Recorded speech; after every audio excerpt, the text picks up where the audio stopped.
To fill in your resume, simply select the text you would like to replace and add your info.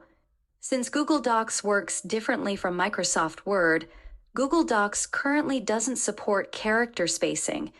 If you need to adjust the space between characters, the simple way is insert a space between the letters. To change the color, select the text and go to Colors. If your info is already written on another document, you can copy and paste it from there. When you do it like this, sometimes Google Docs may carry the previous style, resulting in differences in the design. Select the text having the desired design, click on the Paint Format icon, and select the text that has the wrong styling. If you want to change line color, for some of the lines you can do it this way.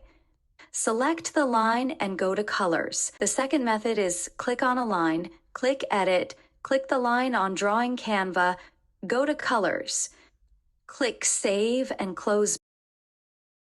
The third way is click above Text, go to Format, Paragraph Styles, Borders, and Shading, and change border color. If you want to create another line, simply click where you would like to add it.